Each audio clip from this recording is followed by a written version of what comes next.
Okay, hello everybody. Uh, Sorry for the slight delay. I'm trying to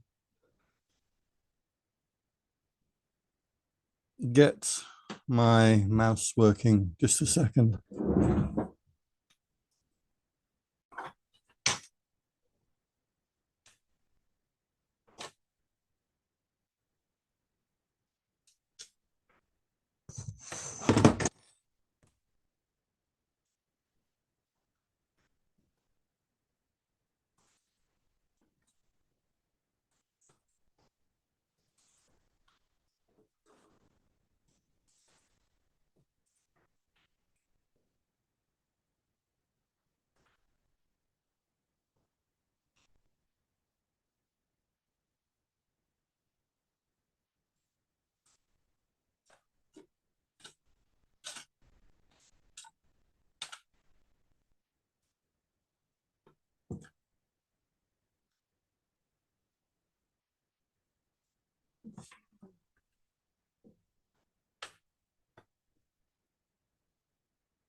Okay, so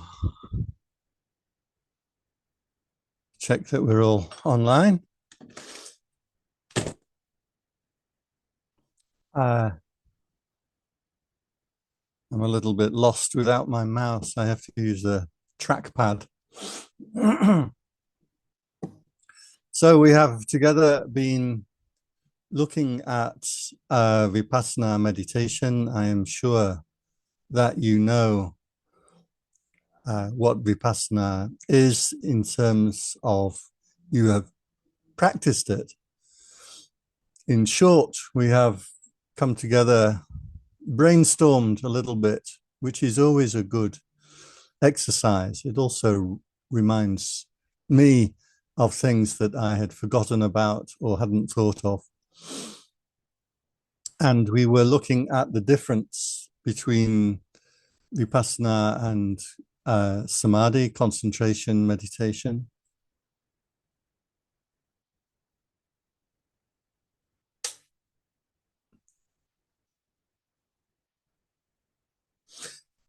And we had determined that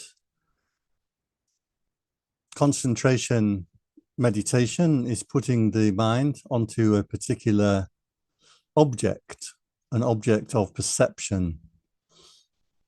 This object can be the breathing, can be lights, can be colors, can be earth, wind, fire, air elements, space elements, loving kindness, compassion, many different objects.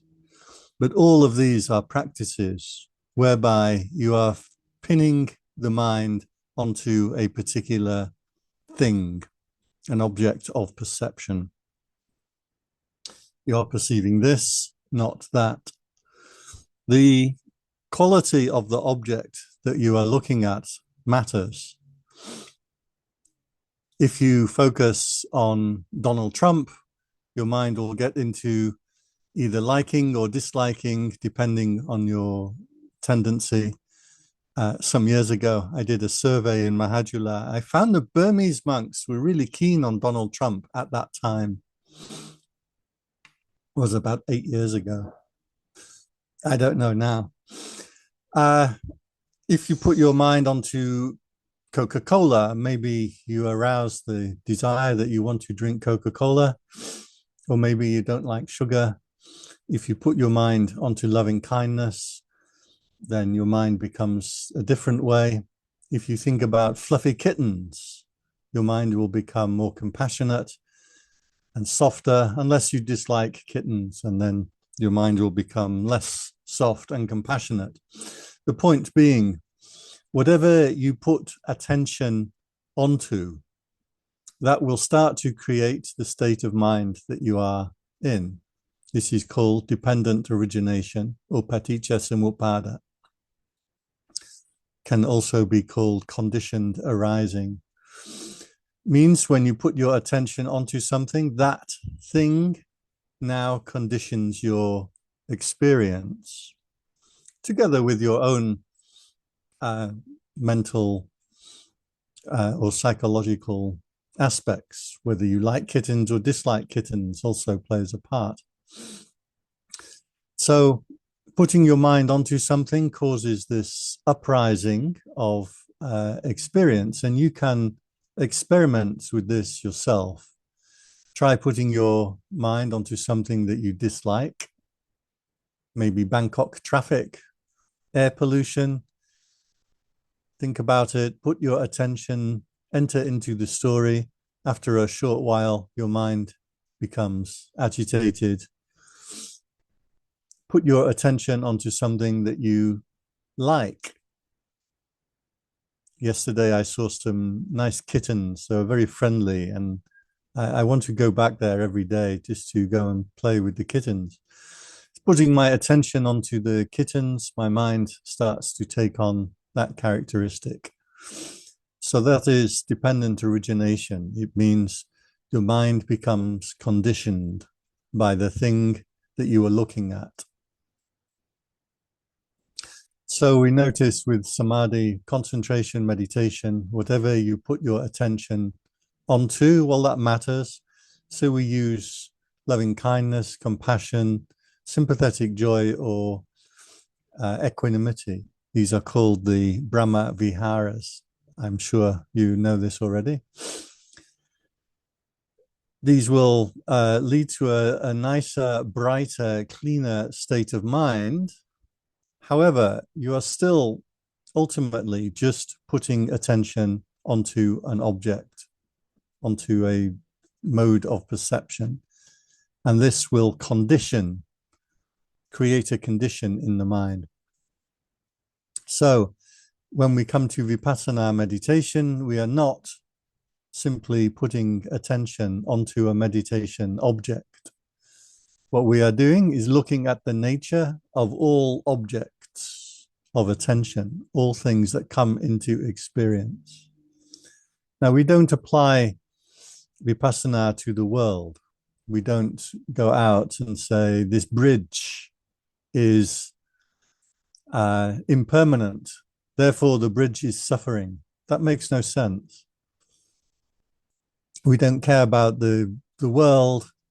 That is a construct in the mind. What we care about is the thing that's come into attention right now, the thing that you are placing attention onto at this second. That's the thing that we are interested in. The rest of the world, we don't care. So if you're sitting there and you have attention onto the breathing, the in and the out breath in the stomach, and then a sound occurs outside the window, it attracts your attention. For example, I have outside my window, every so often I hear this buzzing sound and alarm bells start ringing in my mind. And I know this buzzing sound is when they come round and they spray some kind of gas to kill the mosquitoes. And you get clouds and clouds of this smoke that the local council, Cittasamvaro, the local authorities, they spray the entire district. So when I hear that buzzing sound, I know I have to jump up quickly and slam the windows shut to stop this awful toxic smoke from coming into my room. I'm kind of surprised they're allowed to do this. But so as that sound enters my ear, I'm watching the breath. I'm watching the in-breath, the out-breath, in-breath, the out-breath. This sound comes into my ear and something in my mind, without me realizing it, says, hang on, I know that sound, emergency. And then that part of my brain suddenly yanks my attention away from my in-breath and out-breath and out to the sound. What's happened then is that sound has now come into my conscious attention. That thing that arises in conscious attention has just come up and will only last as long as I put attention onto it. This is important to note for meditation, because when we talk about impermanence, we are not talking about a bridge or a building or a jetty or even the human body as impermanent. That's not impermanence. What impermanence means is this thing has just come into attention and will pass out of attention. And we attend to only one thing at a time. While I am attending to the sound of the buzzing outside, worrying, is that the sound of the gas or is it some other noise? While I'm thinking about that, I'm not paying attention to the time. I'm not paying attention to whether I'm hungry or not. I'm not paying attention to whether I need the bathroom or not. I'm not paying attention to the government, to history, to books. I'm attending to only one thing. So with the Mahasi Sayadaw style practice, what we do is practice this noting. When the sound has attracted my attention, I note hearing, hearing. When I note hearing, hearing, I'm breaking my attachment to the sound and I'm remembering myself. Sati sampajanya, self-awareness. You don't forget yourself and get absorbed into the sound. You remember yourself. That thing has just come into attention, is going to last for a short while and pass out of my attention. So we see all consciousness operates in this way. Even a pain in the body, you think my knee aches the whole time. It actually doesn't. The knee may be hurting, but if you aren't aware of it, it's not causing you suffering. So my example that I always use is my father when he banged his thumb with a hammer and his thumb was hurting and he was shaking his hand and his face scrunched up like, oh, my thumb really hurts, like this. And then we were driving home from work and he's driving the van quite happy, indicate left, indicate right, look out the window, look at the mirrors, quite happy. Then we pulled up to some lights and suddenly his face clouds over. Oh, my thumb really hurts. So I said to him, your thumb was not hurting the whole time. And he swore to me, he said, no, my thumb hurts the whole time. So what do you think? Is the thumb hurting the entire time since he hit it with the hammer? By the way, that night his thumb swelled up really large and he had to go to hospital and because of so much pain. And what they did, just medical advice from Venerable Pandit, what they did was they took a paper clip, they heat the paper clip under a cigarette lighter till it's hot, and they melt the paper clip through the nail of his thumb. As it goes through the nail of the thumb, the blood spurted out of the thumb. And I've seen this done several times, and the relief, the pain relief is instant. All that pain is coming from the pressure. As soon as the blood comes out, the relief is instant. So just a tip in case you ever have a big swollen thumb. If you die from this, don't come and sue me. This is medical advice given without guarantees. So was his thumb hurting the whole time? My argument was that he's quite happy driving the van. Indicate left, right, pull in, pull out, stop, start, slow down, speed up. So the answer for the meditator is that the thumb did not hurt the whole time. The thumb hurts when you put attention onto it. Only when you put attention onto something does suffering arise. When you attend to something else, that suffering dissipates. That's how the meditator should view experience. Now, if you are building a bridge You have to think the bridge is there the whole time, whether I'm thinking about it or not. So if you are engineering, you need to have a different way of thinking.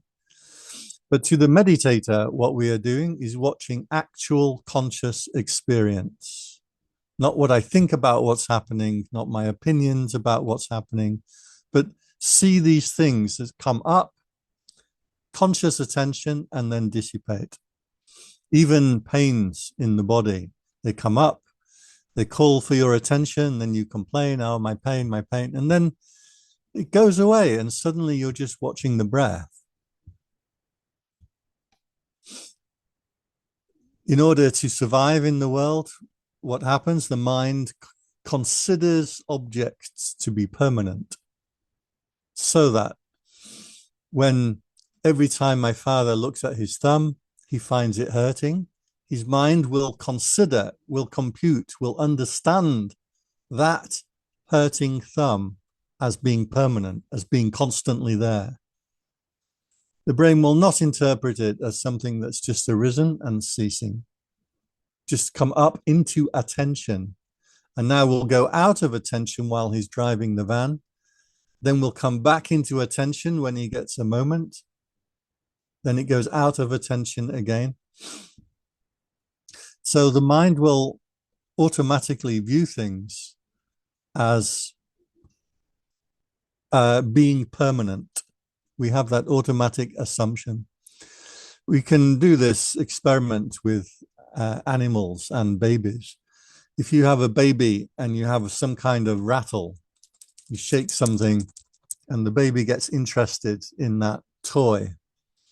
Then you take that toy and you cover it with a piece of cloth, for example, so the baby can't see the toy. The baby does not know that the toy is still there when it's very young. It hasn't learned yet that objects are still there even while you're not perceiving them. Then you expose the toy again and the child wants to go to the toy. At some point in the child's development, even animals as well, cats and dogs, they start to learn that an object is still there even if you can't perceive it. This is called object permanence in psychology. And this gets very fascinating to animals. If you have a play with the cat, I have a stick here. I like to play with the cat and I move the stick like this and the cat will jump at the stick. But if I put the stick underneath a piece of cloth like this, and then I move it behind the piece of cloth, the cat is more interested because it's starting to perceive that an object is there even though it can't see it. The object is there in the mind, not there in the sight. Maybe just a little bit of movement of the cloth. So the cat gets more interested when it realizes an object is there, even if it can't be perceived. So this is called object permanence, and all animals operate, or all intelligent animals operate in this way. We consider objects to be permanently there. The meditator, and by the way, object permanence is real and is true and is necessary in order to survive and get by in the world. I know if I walk out of my temple up to the road, there will be buses and I can get the bus to this place or that place. And I know that this is always there. I can't consider this to be something that arises in my attention and falls from my attention. I have to have a world view of permanent objects in order to operate in the world. But the meditator is seeing this very differently. What we see is something come into attention and something go out of attention. Some other thing come into attention and pass out of attention. A sound arises, comes into my attention. If it's the sound of the buzzing, I'm going to act. I'm going to jump up and close my windows. This happens about every 6 months, once every 6 months. If it's the sound of the dinner bell going, then comes into my ear, my attention turns onto the sound. Now I'm interested because I have to go for lunch. Other sounds arise, the sound of a fan in my room. I know what the fan is, it doesn't catch my attention.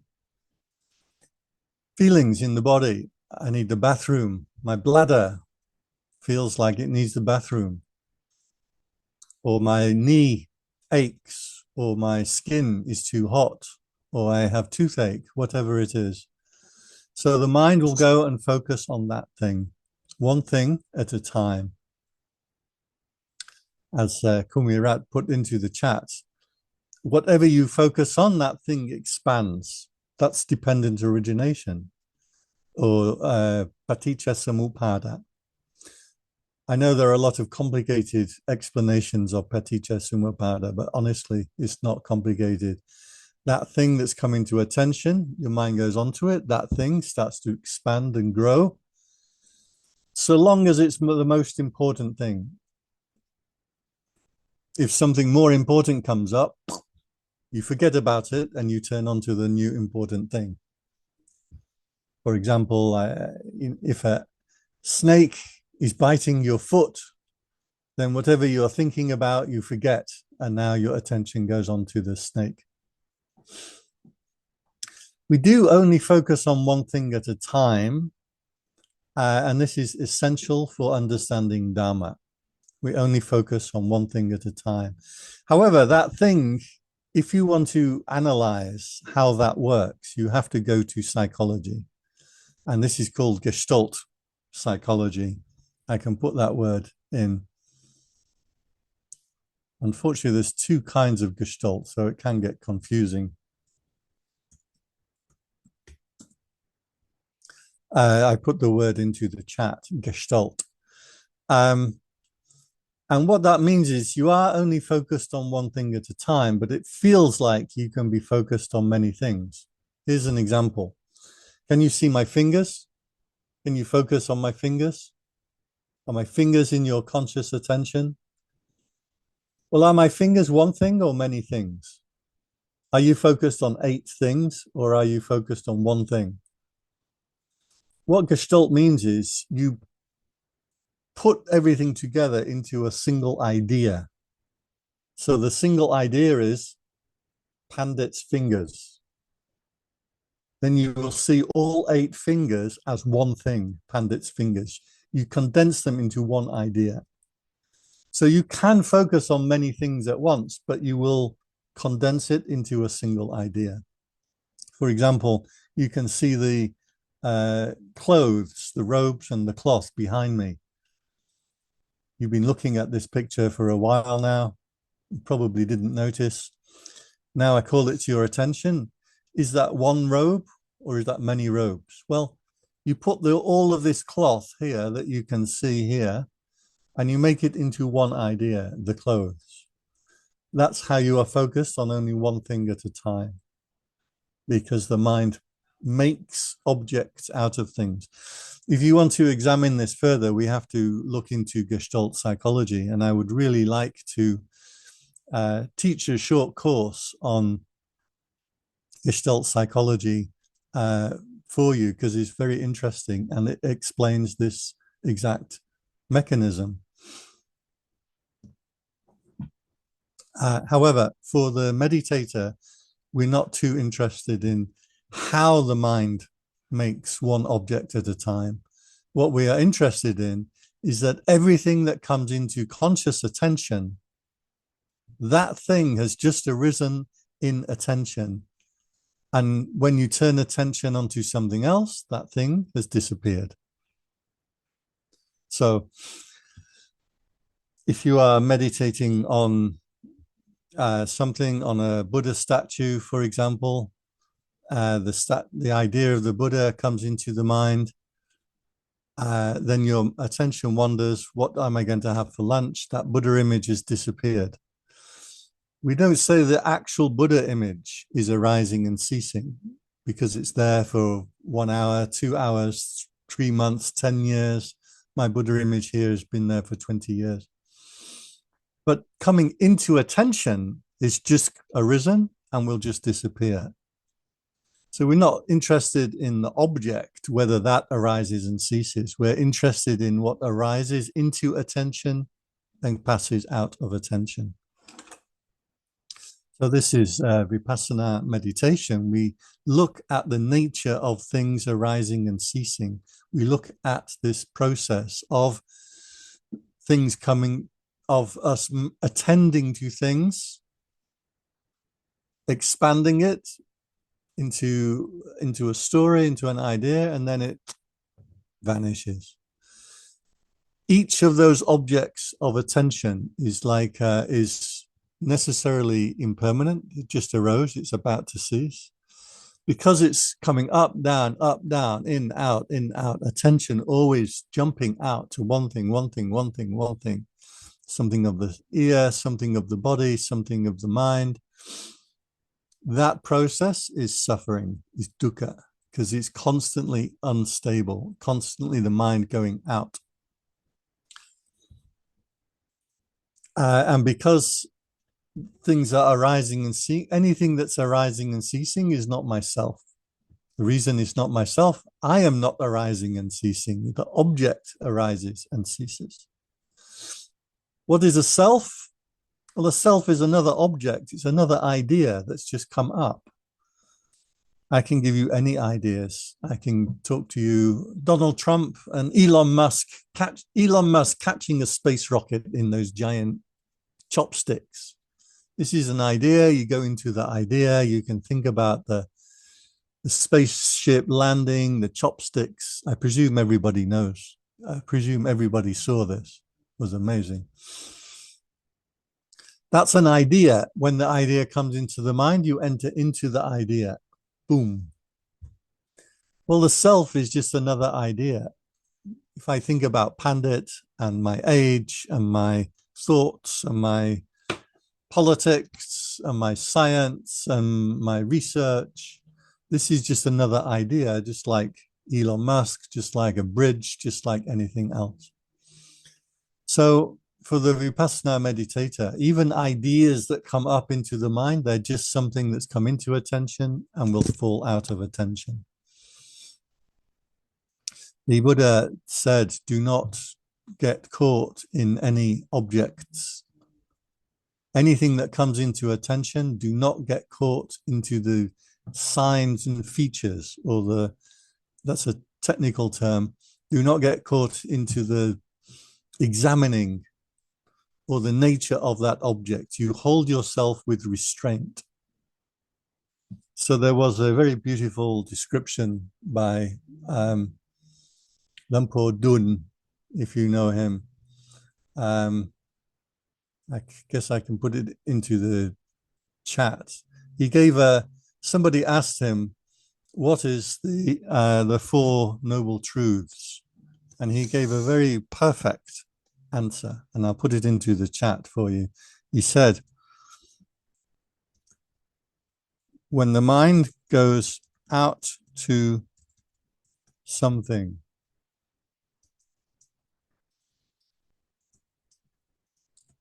it suffers. When the mind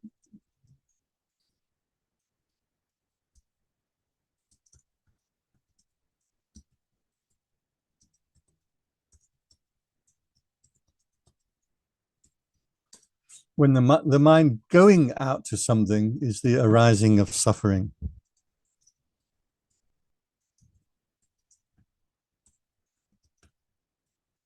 When the mind does not go out to anything,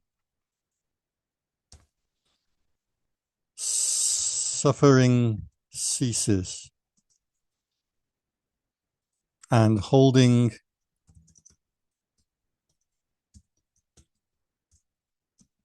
from going out to anything is the path.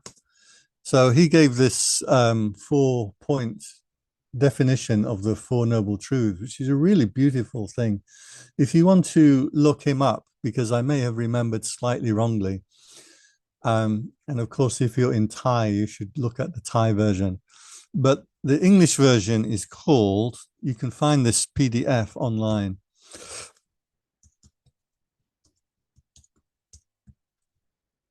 the gifts he left behind. And I think, I can't remember how to spell his name, but you can spell Dun as D-U-N, or you can see it, I think they spell it D-U-N-E, Lumpur Dun, Lumpur Dun. It's a very nice, very short book. So in his explanation, then, when the mind attends to something, that's the arising of suffering. When the mind stops attending to any object, then that's the end of suffering. Now we can go more into this particular nature, the nature of enlightenment, later. We'll note that anything that you put attention onto, then, that is the object or the form. Every form that you put attention onto, every object you put attention onto, you have the quality of liking or disliking will arise. Now, if it's liking, let's say on one side, if it's disliking on the other side, if liking and disliking are very weak, you will have neutral.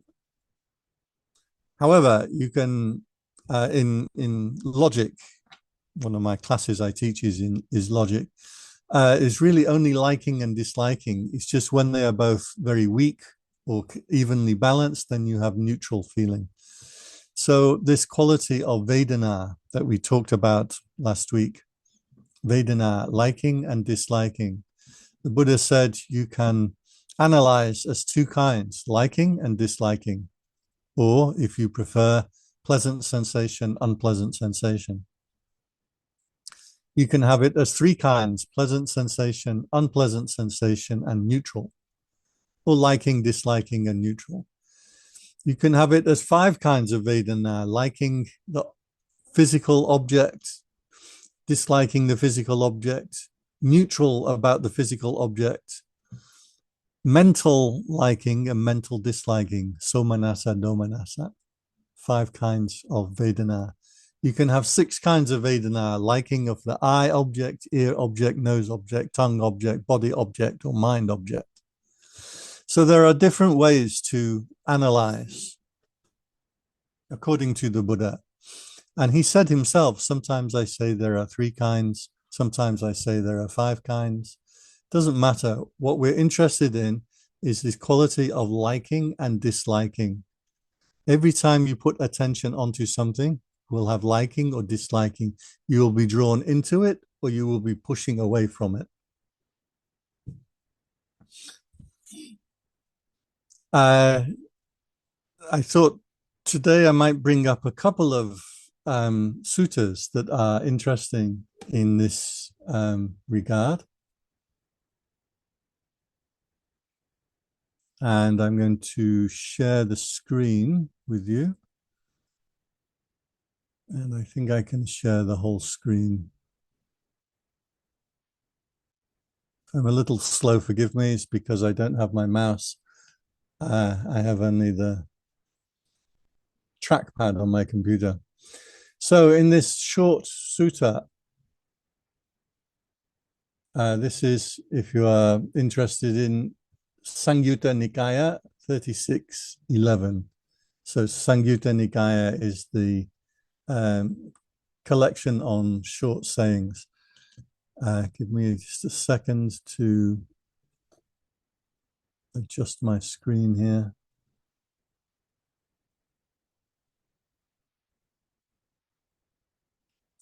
Technology is supposed to make things easier.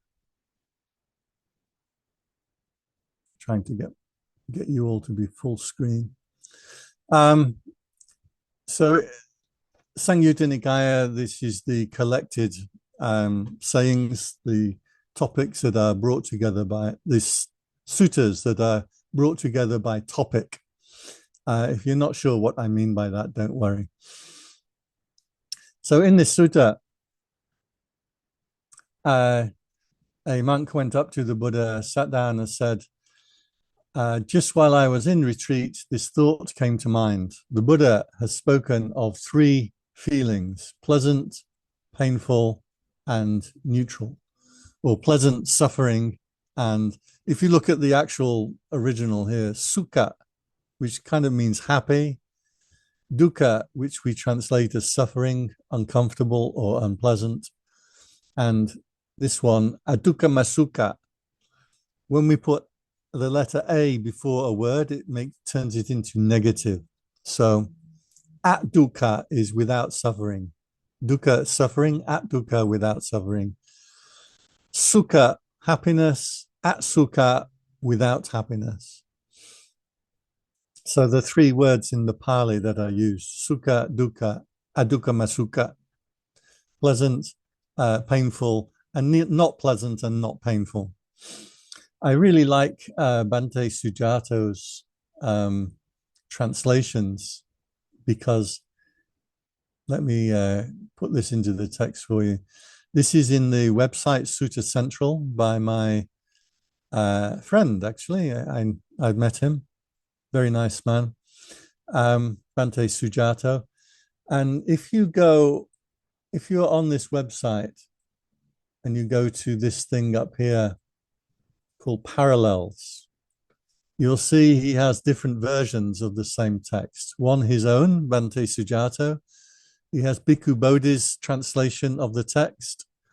And often he has the Pali Text Society version. He also has Chinese versions, if you want to see in the Chinese.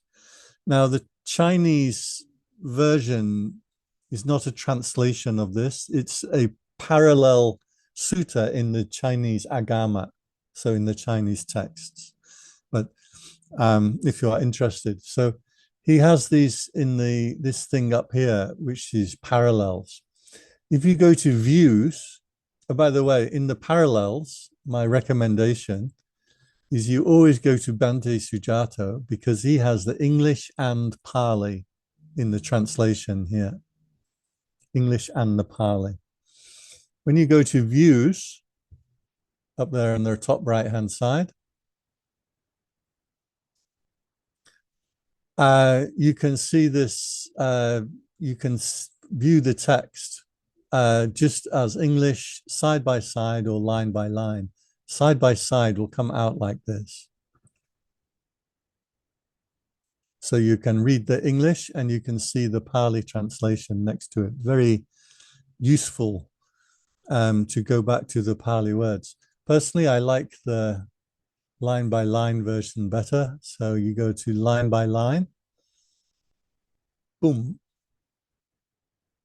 If you are using a tablet or a phone, this is a much better way to view it. He also has, if you enable it, this is in all of Sutta Central, his website. You also have activate Pali word lookup. So we have English, Spanish, Portuguese, Indonesian, and even Netherlands, Dutch. So I have English checked here. And what that means is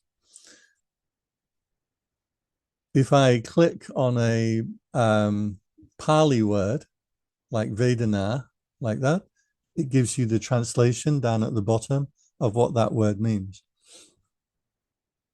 This is quite important because different translators translate in different ways. So in this sutta, this one monk speaks to the Buddha and he says, it came to my mind that the Buddha has spoken of three feelings: pleasant, unpleasant, or liking, not liking, and neither liking nor disliking. And the Buddha says, he goes, but the Buddha has said anything that is felt. Man, I really need a mouse. After lunch, I will find my USB expansion port and I can plug in my mouse. Yeah. Suffering includes whatever is felt. Now, he uses the word felt here. If you check into the Pali, Vedayitang, which is a derived word of Vedana. So here, Vedana means to feel something. I always translate liking or disliking, but liking and disliking is sukha vedana, dukkha vedana. Vedana by itself means to feel something in the quality of you're attracted or you're pushing away. So the Buddha said anything that can be felt is considered to be suffering. Now that would include anything that is pleasant sensation also. So this is quite important with our reflection on Vedana.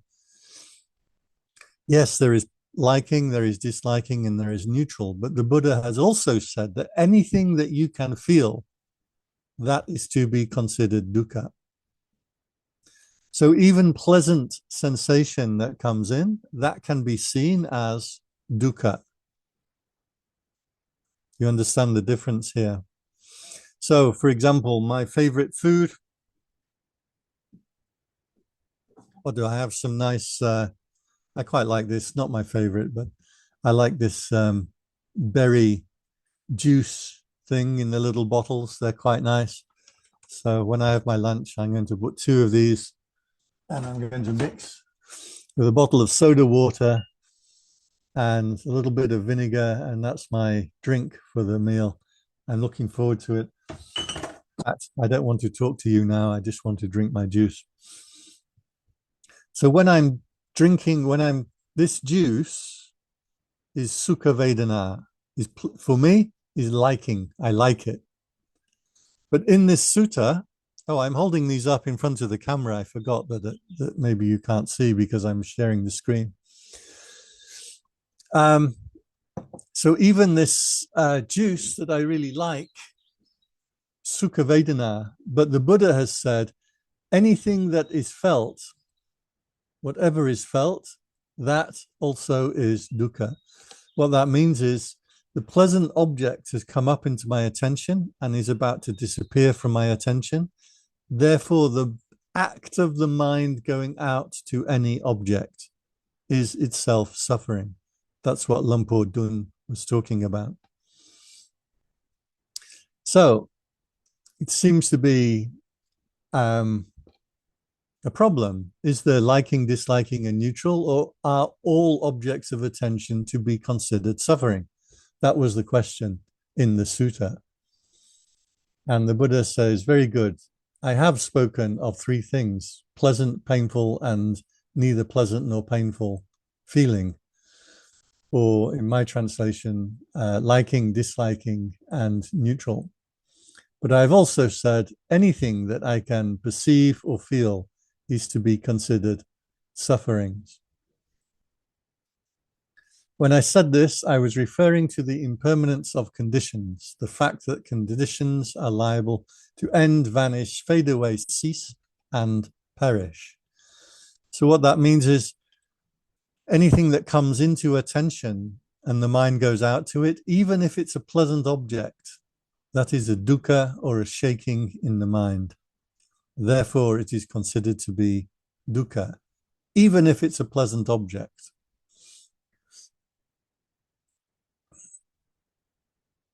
I have also explained the progressive cessation of conditions. Now, this word conditions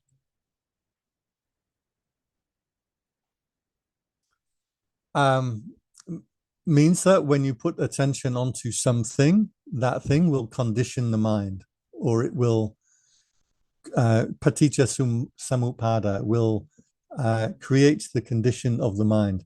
Put attention onto fluffy kittens, you get one mind. You put attention onto Donald Trump, you get another mind. Personally, I quite like Donald Trump, but there you go. That's my opinion. So, if somebody has attained, then he talks about the jhanas. So going into first jhana, second jhana, third jhana, fourth jhana, states of concentration.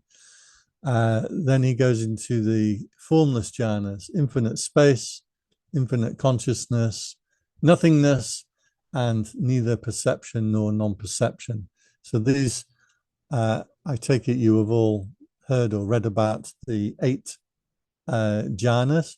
Let me put that into the chat just for anybody if I can find my chat, just in case anybody I really need a so 8. So if you need to look up, you can look these 8 up. These are called the 8 jhanas. Very often there are only 4 jhanas, the first 4. Sometimes they're listed as 8.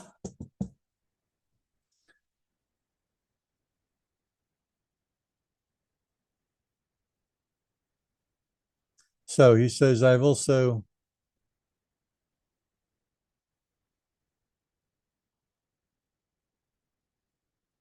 so so in this sutta is making clear the point that even though we like, dislike, or are neutral about an object, when we are practicing vipassana, we are seeing all objects of attention as being dukkha, all objects of attention as something that's just arisen, shaking your attention, and it's ceasing. So this is one of the another way to. Man, I really wish I had my mouse.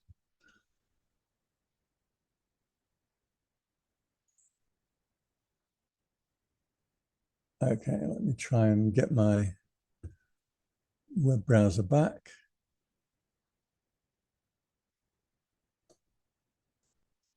What happens is Zoom interferes with the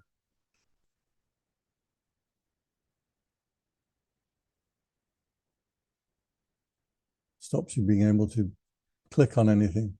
So here is another reflection on the similar theme about Vedana.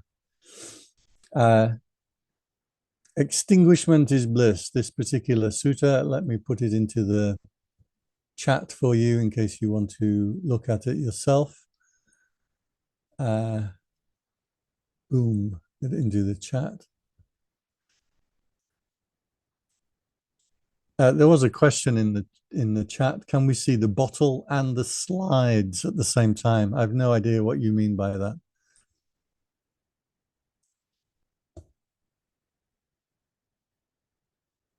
Oh, I think you mean the bottle.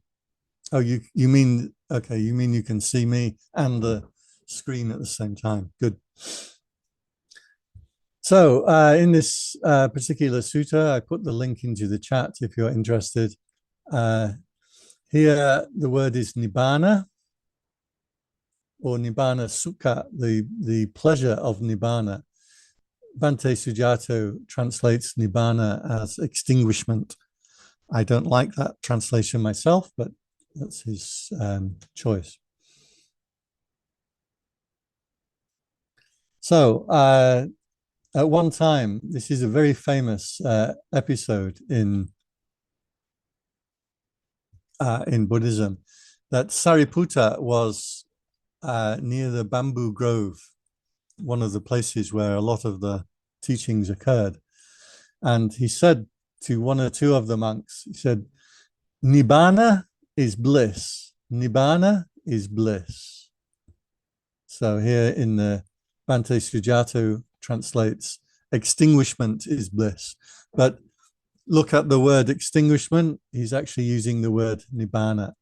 So Sariputta says,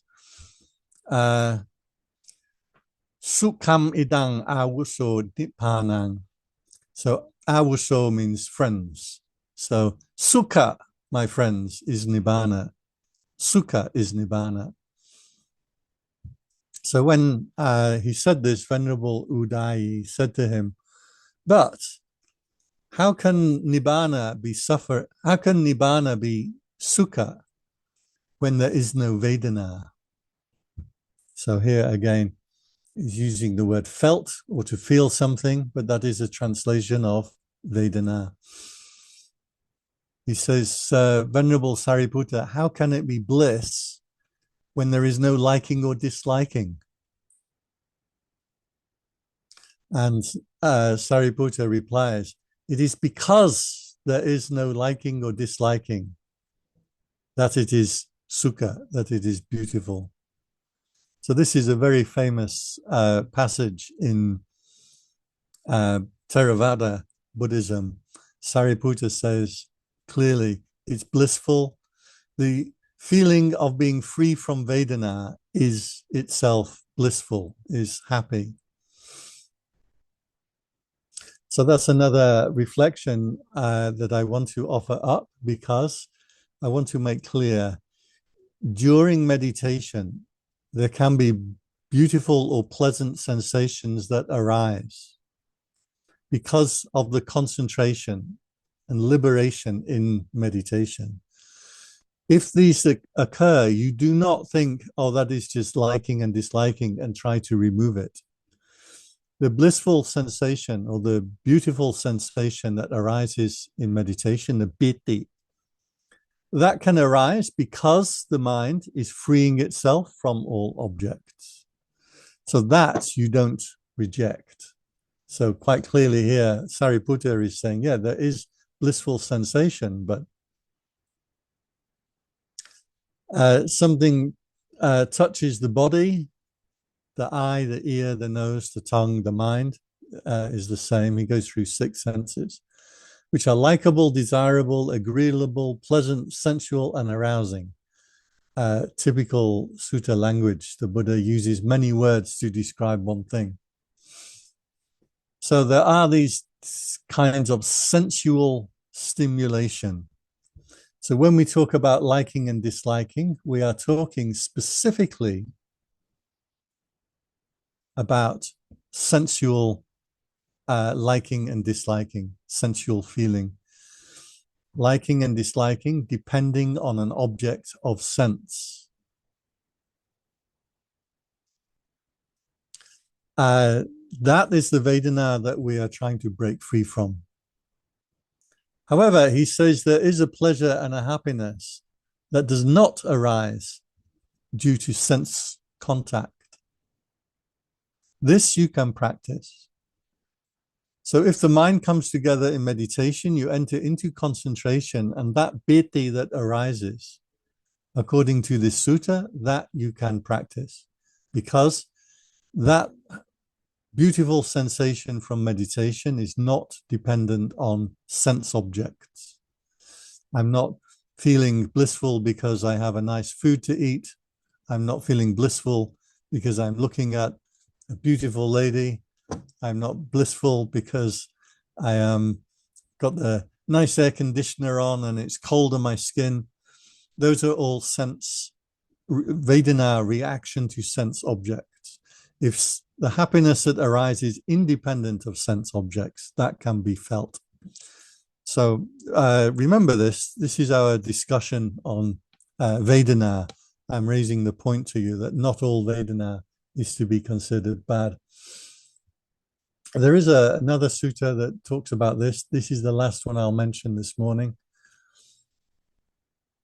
And I'll put this in. This is another very famous sutta called Markandeya Sutta. I put the link into the chat for you. This is this is Majjhima Nikaya, so the middle length sayings. For those who are not familiar with the suttas, the main teachings that we have in Buddhism can be found in this Majjhima Nikaya, or middle length discourses. I think there are 152 suttas. If you want to start reading original Buddhist suttas, this is the text to go to.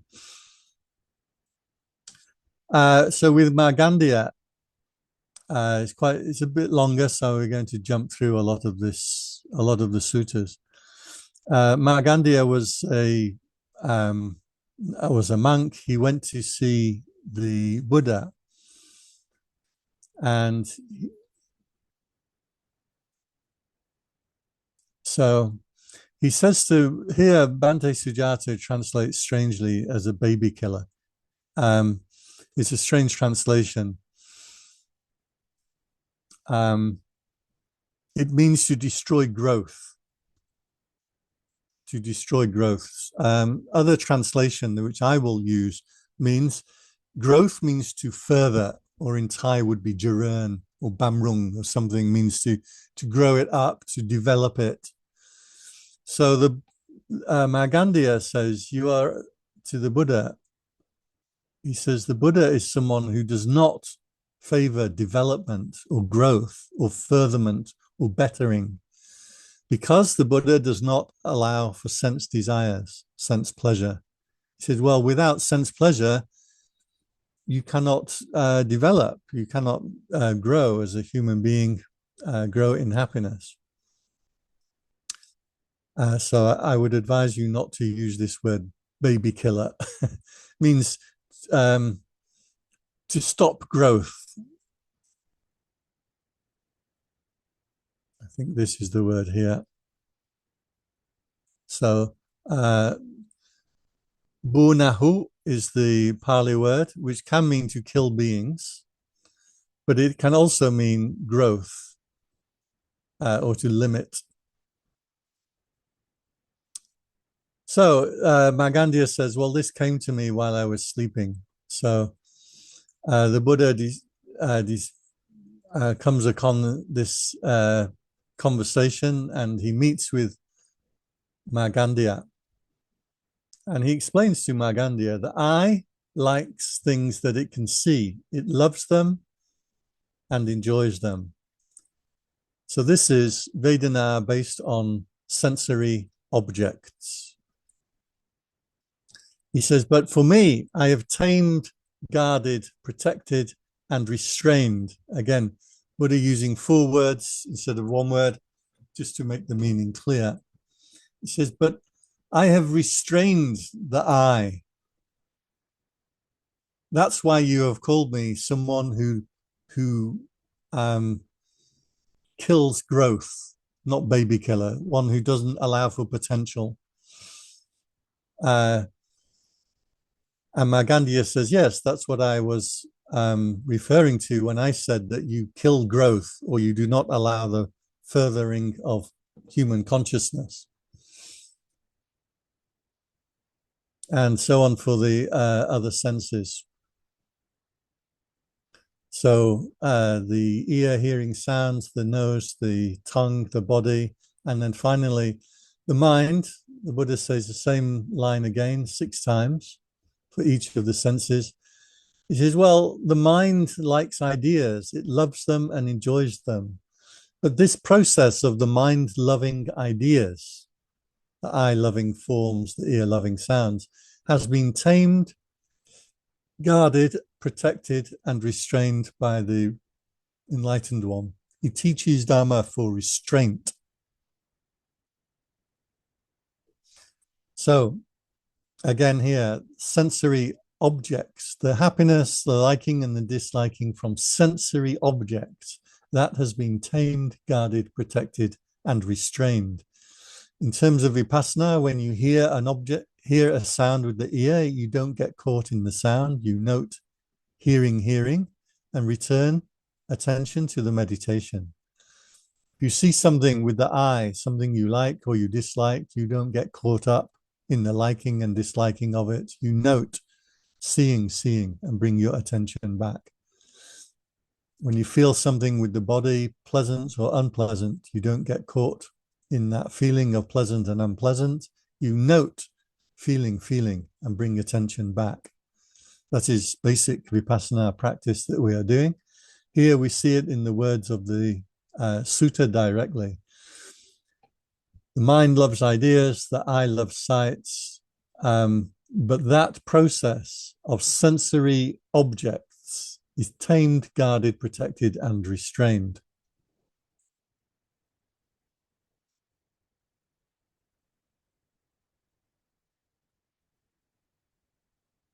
So he says, well, take somebody who used to amuse themselves with objects of the eye, objects of the ear, the nose, the tongue, the body, any object that comes into conscious attention and that are agreeable, pleasant, sensual, and arousing. He says, someone used to amuse themselves like that, but later they truly understand how objects come into perception and leave perception.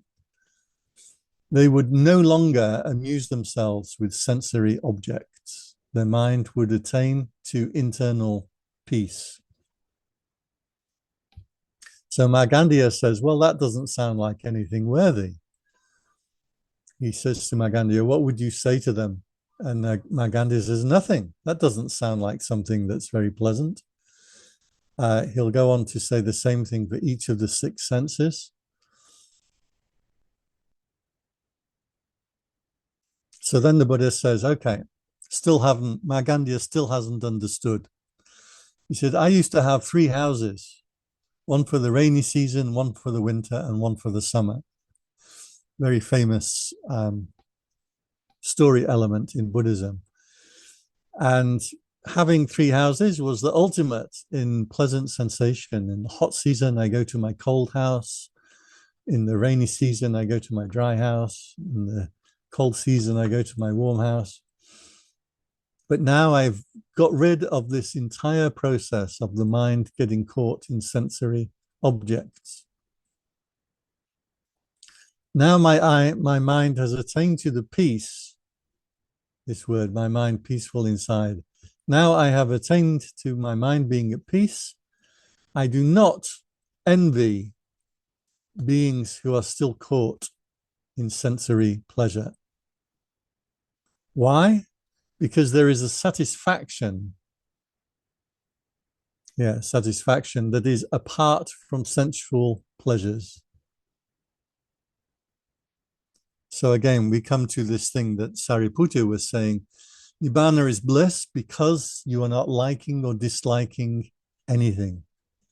So here again, the Buddha says there is a happiness, there is a joy, pleasant sensation because there is no more sensory objects. It's a happiness that arises independent of sensory desires. He says, because I enjoy that happiness,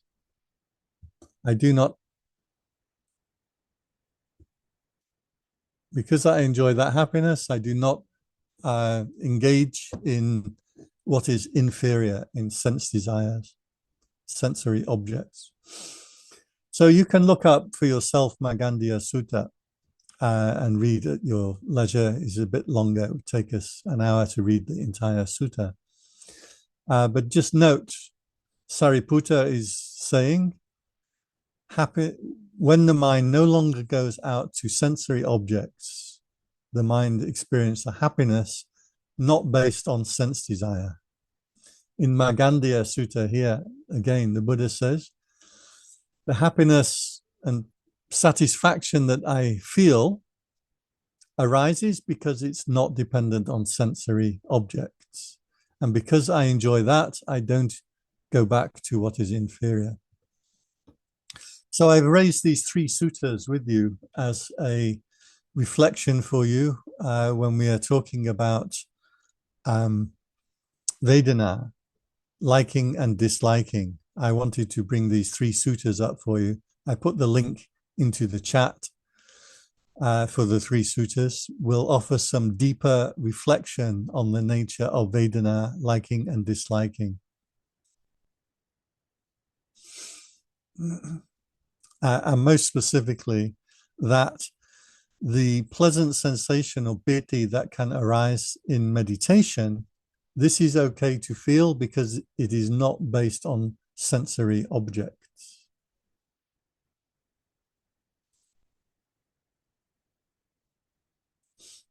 So when we came to define what is vipassana, what is samadhi. Samadhi is focusing the mind still on a sensory object. You apply the attention to the breathing or to light or color or certain things. That is concentration on an object. Remember, for samadhi, the object has to be stationary. Concentrating on a movie, concentrating on a computer game, concentrating on Photoshop when you're playing on the computer, that is not samadhi. That is concentration in the English sense of the word, but is not samadhi in the Pali sense of the word. Samadhi and concentration are not the same thing. Samadhi refers to putting the mind onto a stationary object. Then we went on to what is mindfulness? Again, it asks the question, if somebody is playing a computer game, are they being mindful? Well, certainly they're paying attention to what they're doing, but they're not paying attention to themselves doing it. They are lost or caught in the game. They're absorbed outwards into the action that they are doing. The mindfulness meditator is aware of what they are doing, but they're also aware of themselves while they're doing it. So you see your own attachment. You see liking and disliking arising and ceasing in the mind. You see if the mind is bright or dull, expanded, etc. So mindfulness requires not just being aware of what you are doing, but being aware of yourself while you are doing it. This is quite important because often mindfulness is taught just be aware of what you're doing. So I had this friend and he likes driving the motorcycle, the big, powerful motorcycle, and he drives it through the mountain pathways by Chiang Mai. And there's a whole tradition of people all day long driving these big, powerful motorbikes through the paths. And he said to me, driving my motorcycle is my meditation. Now, I wanted to argue with him that that's not meditation. You will not become an arahant. You will not become enlightened by driving your motorcycle. When he's driving his motorcycle, his attention is absorbed 100% in what he is doing. So he's focused on the action, but no self-awareness. You can't see the mind acting. You just know you're absorbed in the object. This is called, by the way, if you want to look it up in psychology, this is called, technical term, flow. You are caught into flow. So when you are doing yoga, maybe when you are driving your motorcycle, when you are talking down Zoom on the internet, you are in flow. You're caught up in the thing that you are doing. That's not mindfulness. Being mindful of what you are doing is not mindfulness. You have to have attention on yourself doing it. Keep that self-awareness, that self-attention. You don't allow attention to get lost, caught, or absorbed in an action. Somebody said the links are the same. Okay. Well spotted. The Markandeya Sutta. I can copy. I'm not very good at using the trackpad on there. I need a proper mouse. Oh, that's 934. Okay. I've now put that link in 3 times. You've got 3611. Okay, so the Nibbana Sutta was the one that's missing. Okay. This is the one where Sariputta says, Nibbana is bliss, Nibbana is bliss.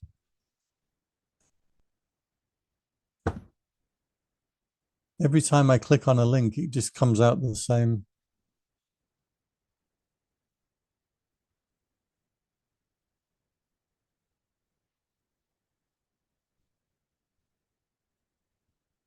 Okay.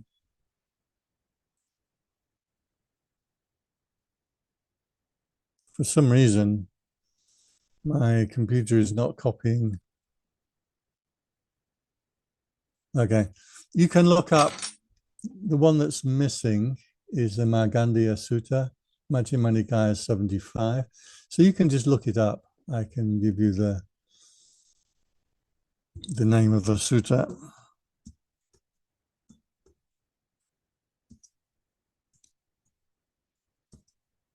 Markandeya Sutta, and this is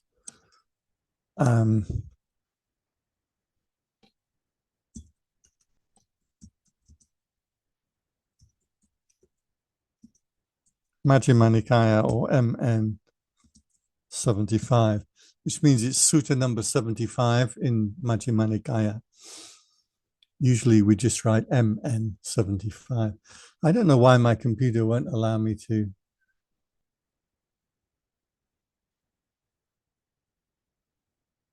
Anyway.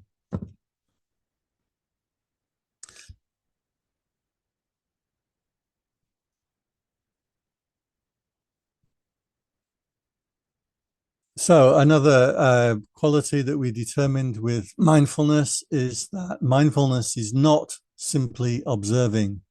Often mindfulness is presented as you just observe, just observe. It's not just observing.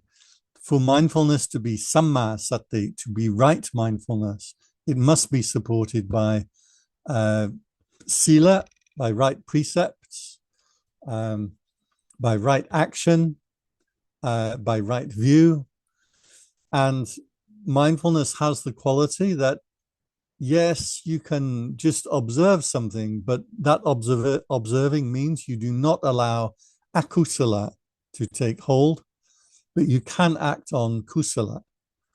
So if I'm living mindfully, I can do kusala actions, good actions, but I'm restrained from akusala.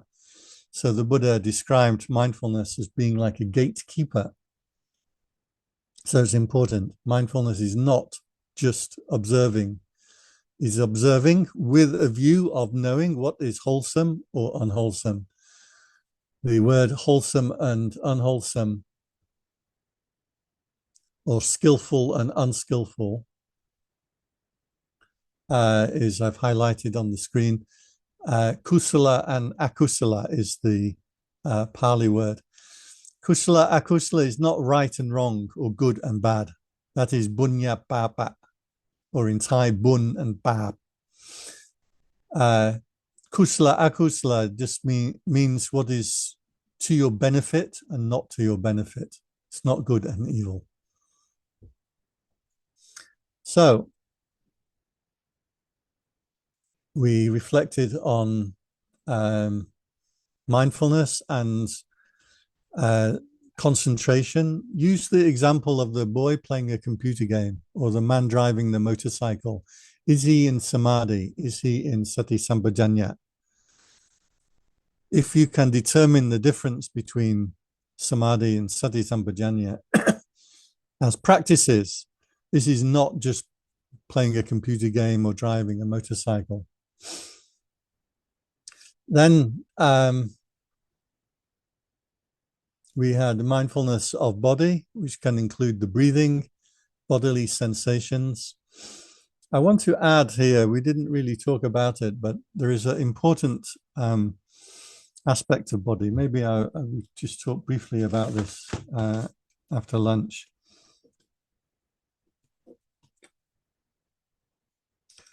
I'll make a note.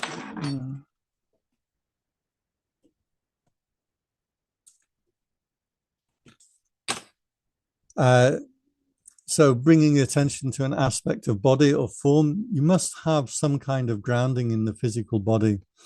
When the mind stops going out to any object, remember Lumpur Dun, he said the mind going out to an object is suffering.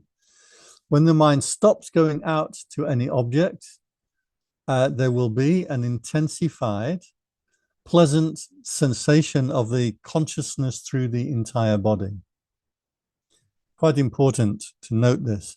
This pleasant sensation of consciousness suffused throughout the whole body will arise when the mind is not going out to any object. So this can happen. I found this a lot since Kunwirat is there and he teaches Qigong. I do this in my Qigong. You bring attention into the body. You stop the thinking. So no more language, no more thinking this and that. You bring attention into the body and it's like a conduit. And you feel the entire body can suddenly become very bright and very powerful. This is entering into the right experience, grounding attention with the body.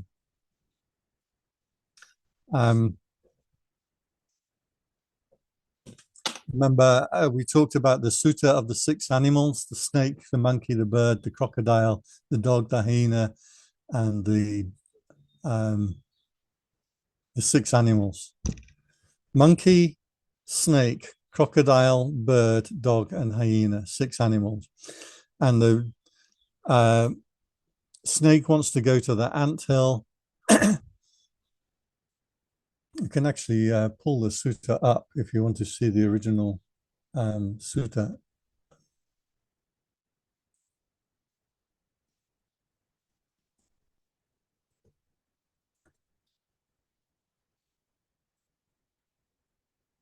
Yeah, that's the one. But I want to get to this one.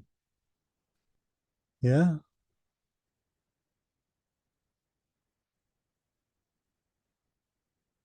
So we can look at the original sutta.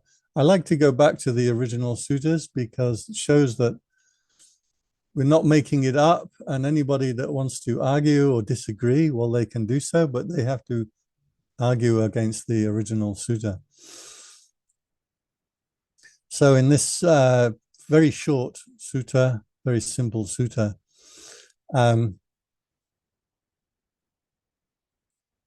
the Buddha says, take the monk, mendicant means monk, who sees something.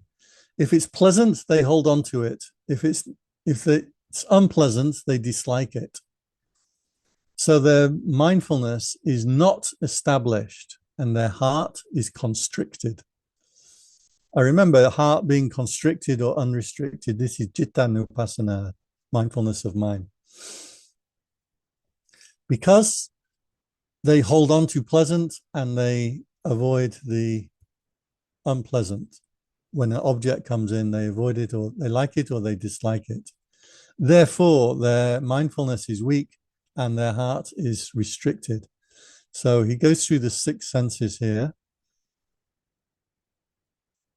So he says, supposing there were six animals: a snake, a crocodile, a bird, a dog, a jackal, and a monkey. A jackal just means a dog. It's a forest dog rather than a town dog. Mapa, not a soy dog. So imagine these six animals. You were to tie them with a strong rope, and then you tie the six animals, each animal with a rope, and tie the other end of the rope to each other. So all six animals are tied together. So the snake would say, I'm going to the anthill. The crocodile would think, I'm going into the swamp or into the water. The bird would think, I'm going to fly up into the air. The dog would think, I'm going to the village. The jackal would think, I'm going to the charnel ground, means burial ground. The monkey would think, I'm going into the jungle. As they fight with each other, the six animals would become exhausted, and whichever one of them is the strongest would drag all the others in that direction. So I imagine that the crocodile would be the strongest, just as a guess. So I'm imagining all the other five animals will get dragged to the water. But maybe it's a very small crocodile. Maybe it's a baby crocodile. In that case, maybe the monkey is the strongest and it drags all the others to the trees. Now, obviously, these six animals represent the six senses or objects that arise in the six senses. So then it says, the Buddha says, takes the opposite. Take somebody who sees something with the eye. If it's pleasant, they do not attach to it. If it's unpleasant, they do not dislike it. Therefore, mindfulness of body is established and the heart becomes unlimited. Unlimited, this word. Apama jedaso. Jedaso is jitta. You may know the SkyTrain station, Plern Jit. Prom Jit, that's the word jit. Jit means jitta or heart or mind.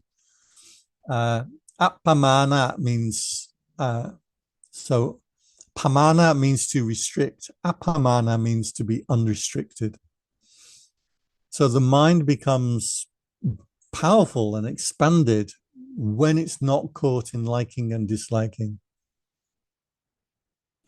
When they smell something, when they hear something, feel something, think something, again, they do not get caught in liking and disliking. Therefore, their mindfulness of body is strengthened. Just like if you were to take each of these birds, each of these 6 animals, sorry, tie a rope around each of them and tie the other end to a stout pillar or post. So in the first example, the animals are all tied to each other. But in this example, the animals are all tied to a post. Then each of the animals will try to go to its own domain. The snake goes to the anthill, the crocodile to the water, the bird to the air, the dog to the village, the jackal to the forest, and the monkey to the jungle. But none of those 6 animals will be able to go anywhere. Eventually, the animals become exhausted and they sit down by that post. He says, in the same way, the meditator does not allow attention to be pulled by liking and disliking of any of the senses. And here's the most important thing, the reason why I came onto this right now. A strong post or a pillar is a term for mindfulness of body. So this is important. Objects of the body, my knee aches, my ear aches, my tooth aches, or maybe my skin is nice under the air conditioning, my tummy feels nice because I've eaten something nice to eat. These are objects of body. But body awareness itself, generalized body awareness, is different. This generalized body awareness, where attention becomes suffused through the entire body, this will start to arise when the mind is held in restraint. So this is really important. And my Qigong practice really showed me this, because in the Qigong, you stop the mind going out to anything. You get an intensified body consciousness will arise. This intensified body consciousness arises because the mind is restrained, not because you're concentrating on an aspect of body. So this body awareness that arises is the correct experience. So mindfulness of body is key, that this will exist when the mind is held in restraint from all of the senses.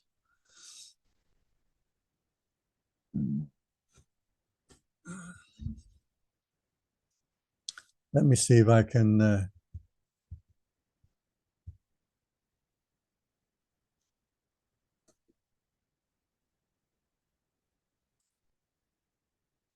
copy that and put it into the chat. For some reason, my copy and paste does not seem to be working, but okay, now it works. So I put the link to that for you.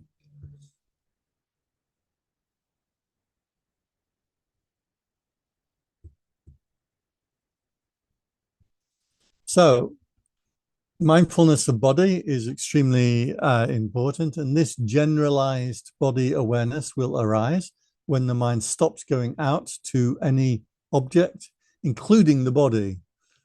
So there's a little bit of a contradiction there. But trust me, if you feel this buzzing, tingling, generalized body awareness that will appear as pleasant and can appear as powerful, it feels powerful. That's the correct experience to be going into. And this is why I always recommend Qigong practice as very good, especially standing Qigong practice, because it has this intensified body awareness, but the mind is held in restraint, become very beautiful and powerful. So we got onto, we were finished with Vedana, which we talked a lot about this morning, can be seen as pleasant, liking and disliking, liking, disliking, and neutral, uh, liking, disliking, and neutral of the body, with liking and plus liking and disliking of the mind. So that's 5 kinds of Vedana. Again, we noted last week that watching Vedana is not just observing, but is observing with a view to disentangle from the objects. I will pull up the sutta for you about this. So in one of the suttas, or many of the suttas, the Buddha describes methods to manipulate liking and disliking. That means when you are caught into liking something and is drawing your attention in, you must find a way to disentangle yourself from that object. If you are caught in disliking something, you must find a way to disentangle yourself from the disliking, so that the mind comes back to this mindfulness of body, unrestricted, unlimited mind. So that was the conclusion of our time last week. We were talking about Vedana. Next thing that we're going to come on to after lunch, Citta. What is Citta? How do we practice mindfulness of Citta? And what does mindfulness of Citta lead to, or why do we practice it? So again, these 3 basic questions that you should know the answer to for every single Buddhist term. If you're going to talk to anybody about Buddhism, you need to answer these 3 basic questions. What is it? How to practice? And why practice? You need to be able to answer these 3 questions for every single Buddhist term that there is. Anybody asks me any question about Buddhism, I can put into one short, sharp, simple, clear line. I can say what it means, how we practice with it, and why we do that practice. So our ability to speak about Dharma depends on answering these 3 questions.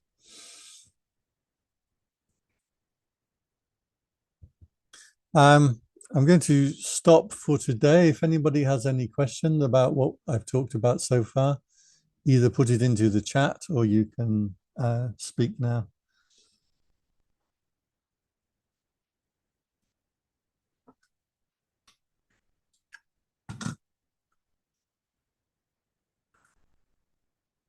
Yeah, I've got my mouse back.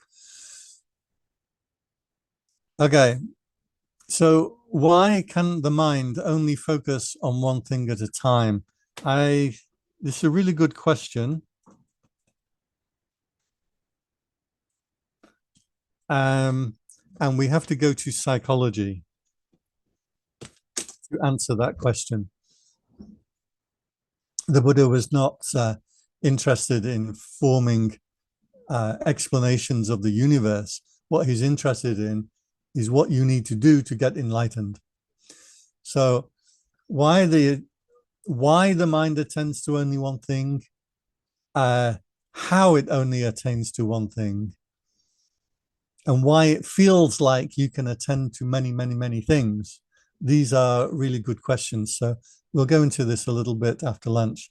I'll teach you a couple of basic things in psychology. We don't want to go too far off track of Dharma, but yes, we have to go to psychology to answer these questions. So I'll do that after lunch, and I'll bring up some fun pictures for you. I have a picture. One thing that happens with the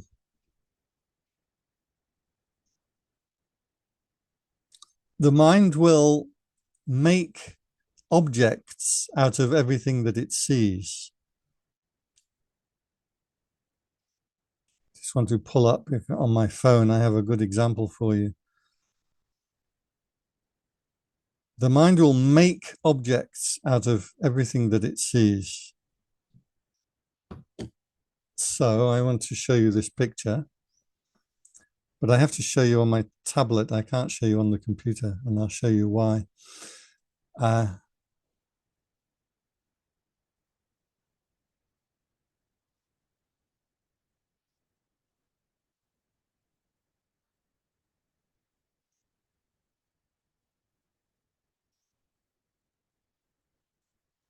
So I can show you a very good example of how the mind does this.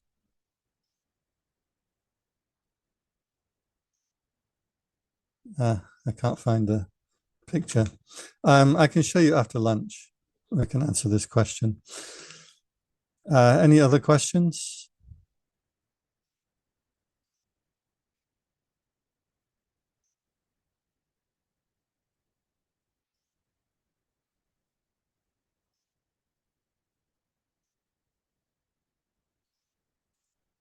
So if I ask you, oh, here we go. I stop sharing for a moment.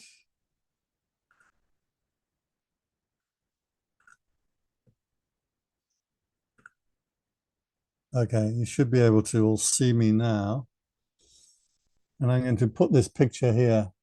You can all see this picture, right? Does this picture look like a beautiful woman to you? It's upside down. I realize it's upside down. Does this look like a beautiful woman? Yes. Yes, Okay. Ajahn. Yeah. Now I want you to keep looking at this picture of a beautiful woman as I turn it the right way up. And at some point, your perception is going to suddenly change because you don't see the actual image. What you're seeing is your mind's interpretation of the image. So watch carefully as I turn it around, the beautiful woman.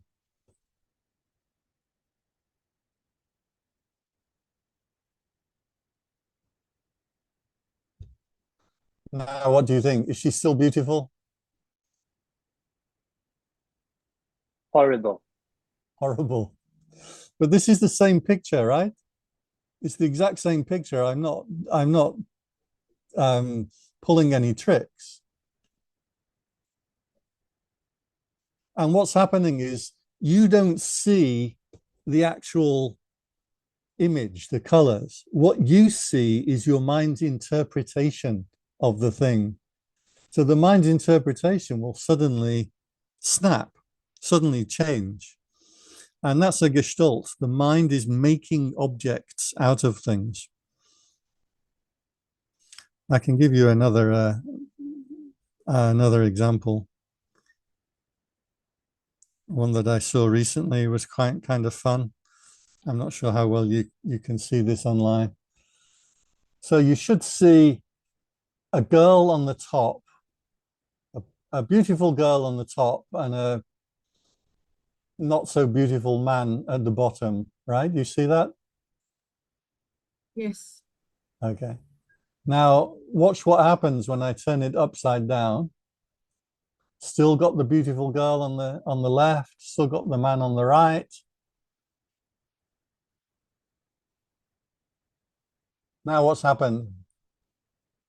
The beautiful girl is back on the top and the man is down on the bottom, right?